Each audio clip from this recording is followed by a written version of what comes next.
کیونکہ لوگ جو ہیں وہ یہ چاہتے ہیں کہ ان کا جو پسندیدہ مذہب ہے وہ دنیا میں سب پر غالب رہے، جس کو وہ مانتے ہیں اس کو سب مانے، جس کو نہیں مانتے اس کو نکال دیں۔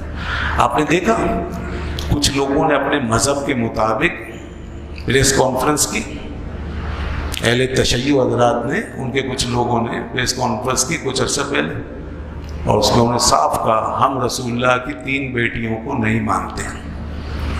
دیکھا، نہیں مانتے، ایک بیٹی کو مانتے ہیں، اور اسی طرح ازواج میں سے صرف ایک زوجہ عالیہ کو مانتے ہیں، بس حضرت خدیجہ کو، باقی کسی کو نہیں مانتے۔ صحابہ میں بھی سب کو نکال دیتے ہیں، صرف اپنے من پسند جن کو وہ پسند کریں، جن کو وہ سمجھتے ہیں بس اس کو مان لیں، باقی سب نکال دی۔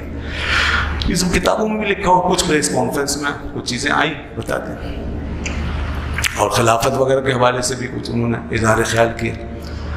یہ پوری امت کے خلاف ہے، یہ نظریہ، یہ عقیدہ پورے دین اسلام کی تعلیم کے خلاف، قرآن کے خلاف، حدیث کے خلاف۔ ارے حضور کی 4 بیٹیاں، پوری دنیا جانتی ہے رسول پاک کو اللہ نے 4 بیٹیاں عطا فرمائی، اور 3 یا 4 بیٹے عطا فرمائے تھے۔ بیٹے سب بچپن میں وصال کر گئے تھے، اور بیٹیاں جوان ہوئیں، ان کی شادیاں ہوئیں، ان سے اولادیں بھی ہوئیں، اس میں ان کے اپنے اپنے مراتب ہیں۔ اور قرآن نے بیٹیاں کہا ہے، بیٹی نہیں کہا، کل ازواج کا بناتے کا۔ اے نبی آپ اپنی بیویوں اور اپنی بیٹیوں سے کہیں، بیٹیاں کہا ہے۔ تو اگر کوئی کہے کہ ایک ہی بیٹی تھی تو قرآن کا منکر ہے؟ نہیں، انہوں نے بالکل اوپنلی قرآن کا انکار کر دیا نا ان حضرات نے، جنہوں نے پریس کانفرنس کی انہوں نے قرآن کا انکار کر دیا، حدیث کی سب گئی۔ اور پھر حضرت عثمان کو کیا مانیں گے؟ ان کے نکاح 2 بیٹیاں تو ان کے نکاح میں حضور نے دے دی۔ حضرت عثمان کی یہ بات ہے، کتنی بڑی شان، ذوالنورین۔ کون تھا ذوالنورین؟ حضرت عثمان کے سوا کون ہے؟ دنیا میں کوئی دوسرا شخص ایسا نہیں ہوا، کوئی بھی، حضرت آدم علیہ السلام سے لے کر آج تک کوئی بھی دوسرا شخص ایسا نہیں ہوا جس کے نکاح میں کسی پیغمبر کی 2 بیٹیاں گئی ہوں۔ سبحان اللہ، کیا بات! اسی لیے تو ذوالنورین، فرشتے انہیں نور والا کہتے ہیں، 2 نور والے، 2 نور والے ہیں، کیونکہ یہ نور ایک حضرت رقیہ کا ہے اور ایک حضرت ام کلثوم کا ہے رضی اللہ عنہما۔ یہ دونوں نبی پاک صلی اللہ علیہ وسلم کی عظیم شہزادیاں ہیں۔ چلے اب لوگوں کو یہ بات سمجھ میں آ جانی چاہیے، جو لوگ نہیں سمجھ پاتے، کہ بھئی سب ایک ہیں، سب کلمہ پڑھنے والے ہیں، تو پھر یہ اختلاف کیوں ہے؟ اب سمجھ میں آ جانا چاہیے کہ کلمہ پڑھنے والے کہاں کہاں ڈنڈیاں مارتے ہیں، خود ہی بتا دیا کہ ہم کتنا اسلام مانتے ہیں۔ اب یہ نہیں کہنا چاہیے لوگوں کو کہ بھئی سب ٹھیک ہیں، سب درست ہیں، سب قرآن پڑھتے ہیں، ٹھیک ہے نا، سب قرآن پڑھتے ہیں، سب پیغمبر کو مانتے ہیں، سب کا دین ایک ہے، کعبہ ایک ہے۔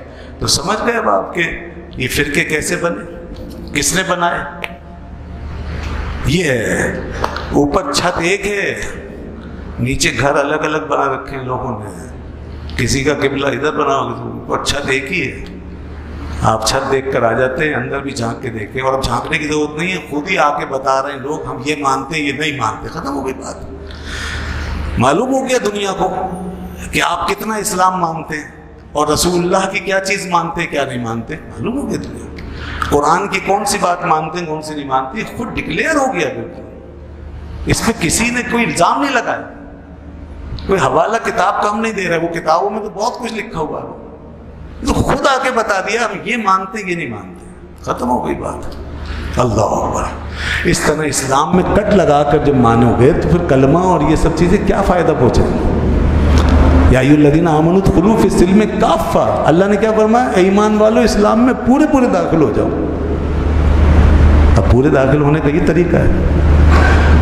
تو جناب یہ دنیا میں اپنی نوعیت عجیب واقعہ کہ اللہ کے نبی یہ معاملات کو تقسیم کر کے کہ یہ مانیں گے یہ نہیں مانیں گے، اللہ اکبر۔ اور نبی کی اولاد، نبی کی کتنا دکھ ہوگا، اس ذات کو کتنا دکھ ہوگا جب اس کی اولاد کے بارے میں یہ کہا جائے گا کہ ان کو نہیں مانا۔ کس کو دکھ ہوگا؟ ماں باپ کو ہی ہوگا نا۔ اللہ اللہ، اگر وہ نبی کی اولاد نہیں تو پھر کس کی اولاد ہے؟ دیکھیں نا کتنے دور تک جاتی ہے بات پھر. اللہ تعالیٰ وہاں فرمائے، ان کو ہدایت دے. یہ ہمارے اندر یہ معاملات اس طرح سیریس ہوئے ہیں. تو اس لیے بچیں، ہر ایک بات سننے سے بچیں. اب سوشل میڈیا یوٹیوب پر سب کچھ نہ سنیں، اپنا دین بچائیں. دین بچائیں. بہت جلدی ان قریب، بہت جلدی قیامت کے آثار ظاہر ہو رہے ہیں. قیامت کے بڑے بڑے آثار ظاہر ہونے والے ہیں. دودھ کا دودھ، پانی کا پانی ہو جائے گا. مجھے حضرت حذیفہ رضی اللہ عنہ کی وہ حدیث یاد آئی جو علامہ ابن کثیر نے البدایہ والنہایہ میں لکھی. اللہ اکبر. فرمایا دنیا میں 2 فتنے خاص. حضرت حذیفہ فرماتے ہیں سب سے پہلا فتنہ، اول الفتن قتل عثمان. سب سے پہلا فتنہ، بڑا فتنہ جو اس امت میں ظاہر ہوا، حضرت عثمان کا قتل ہے، حضرت عثمان کی شہادت ہے. اور دوسرا فتنہ بڑا جو اس امت کے آخر میں پیدا ہوگا، وہ دجال کا فتنہ ہوگا. فتنہ تو دجال، یہ فتنہ ہوگا. اس کے بعد فرماتے ہیں کہ جس نے حضرت عثمان رضی اللہ تعالیٰ عنہ کے قتل کی حمایت کی، اور جس نے دل میں یہ چاہا کہ عثمان کو قتل ہونا چاہیے، فرمایا وہ دجال کے فتنے سے نہیں بچے گا. اگر اس نے دجال کو پایا تو وہ دجال کی پیروی ضرور کرے گا، اور اگر دجال کو نہیں پایا اور اس سے پہلے وہ قبر میں چلا گیا تو قبر میں وہ دجال پہ ایمان لا کے چھوڑے گا، اپنی قبر میں ایمان لائے گا. یہ دیکھیے اب آپ تعلق. تو اس لیے ان اصحاب سے تعلق، ان کے بارے میں حسن ظن، صحیح عقیدہ اور عقیدت، یہ بہت ضروری ہے. ایک شخص کا جنازہ لایا گیا، وہ رسول رحمت جو کسی کے جنازے پہ انکار نہیں کرتے تھے، جن کی ہر وقت یہ خواہش تھی کہ میرے ذریعے لوگ بخشے جائیں. حضور نے کبھی نہیں چاہا، تو کبھی حضور نے کسی کو محروم نہیں کیا. صحابہ رات میں کسی کو دفن کر کے آ جاتے، رات میں کسی کا انتقال ہوتا تو حضور کو زحمت نہیں دیتے تھے. رسول اللہ کی نیند خراب ہوگی، حضور کو زحمت ہوگی، ہم پڑھ کے دفنا کیا جائے. اور حضور صبح جب تشریف لاتے اور آپ کے علم میں یہ آتا کہ فلاں فلاں شخص فوت ہو گیا، یا فلاں عورت خاتون فوت ہو گئی. ایک بوڑھی مائی تھی، مسجد کی جھاڑو لگاتی تھی. ایسے لوگ تو عام خام سمجھے جاتے ہیں، ادنا سمجھے جاتے ہیں، معاشرے میں وہ خاص ویلیو نہیں ہوتی. اب وہ صحابہ نے کہا کہ چلو ہم جنازہ پڑھ کے دفن کر دیتے ہیں، حضور کو بتائیں گے تو حضور کو زحمت ہوگی. حضور نے فرمایا تم نے کیا کیا، مجھے کیوں نہیں بتایا، مجھے کیوں نہیں بتایا. چلو اب ہم اس کی قبر پہ جا کے نماز پڑھیں گے. حضور اس کی قبر پہ تشریف لے گئے اور وہاں جا کے اس کی نماز جنازہ پڑھی. یہ ہے حضور کی شان. مگر ایک جنازہ ایسا آیا کہ حضور دیکھ کر واپس ہو گئے. کسی نے عرض کی یا رسول اللہ کہ اس کا جنازہ نہیں پڑھیں گے؟ فرمایا نہیں. کیوں؟ فرمایا کہ یہ شخص عثمان سے بغض رکھتا ہے، یہ عثمان کو پسند نہیں کرتا. اور تمہیں پتہ ہے جب یہ کوئی عثمان سے بغض رکھے گا تو اللہ اس سے بغض رکھے گا.